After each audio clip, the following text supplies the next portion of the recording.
Harry Riser.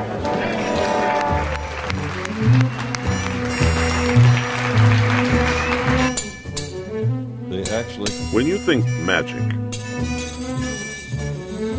what word comes to mind? Illusionist, charlatan, wizard, magician, prestidigitator, legerdemain, escamateur, an old French term for manipulator. His word for himself. Actually, the elbow's the thinnest place to come off at that point. Now, watch carefully. I'm not doing anything. Reach in the bag and see if you feel an egg. That is the Mellini egg bag trick which he and his wife lovingly restored to the world from the mind of friend and famous magician Charlie Miller. Somebody asked me the other day when I first did the egg bag, and I said 70 years ago. You know, that's a long time. Famous magicians long gone are rattled off like we, the public, knew the history. Harry knows a lot of stories, not only about the 18th, 19th, but the 20th century magicians, and now a few of the 21st century magicians. Harry's history began about age 11, fascinated by a New York magician in his hometown who did this fan flourish. I had to do that like 800 times or something like that before I was able to really do it. In the meantime, I wore all the skin off my fingers. Harry Riser is native to Vincennes, Indiana, which once was French territory, so the term escamateur is not foreign to him. Able to manipulate so naturally, you'd never see what happened. With your empty right hand, show it to everyone, reach in the bag and see what's in there, and be careful because it's real. Thank you very much. His tour of life has taken him to several major cities, spending the majority of extra time learning about magic, performing perfect magic, close up, the kind where you say, "How do you do that?" Harry Riser will just smile, that grin gained over 7 decades. Don't even put him in the same category with Burton, Siegfried and Roy. No, those are name recognition extravaganza. Those fellas are showmen, are theater.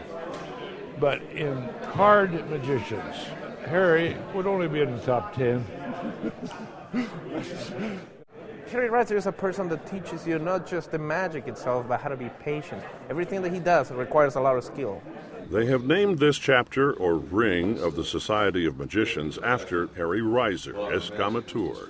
He has just published his second book of secrets. My entire life is in these 2 books. In his career, in each place he was assigned by his work, Dallas, Los Angeles, Chicago, New York City, and back to Indiana, this man found magic and music. Yes, both. Well, hello there. I'm happy to be here, and I'm happy you're there. Many in his magic audience don't know he has a music audience too, and vice versa. Which do I prefer?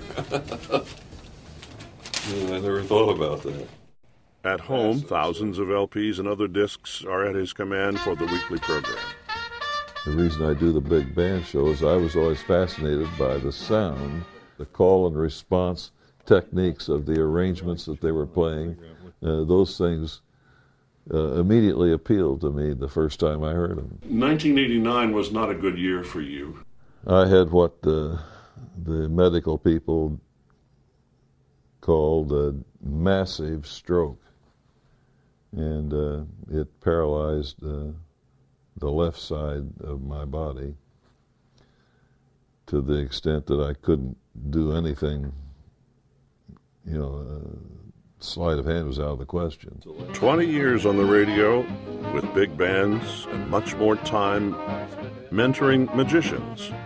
So you can't choose. I can't choose because it's, but I go in and out of the roles, you know.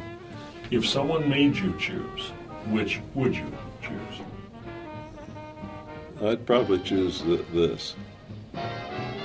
This is your host and friend, Harry Riser, saying so long, and remember to keep on digging the good stuff.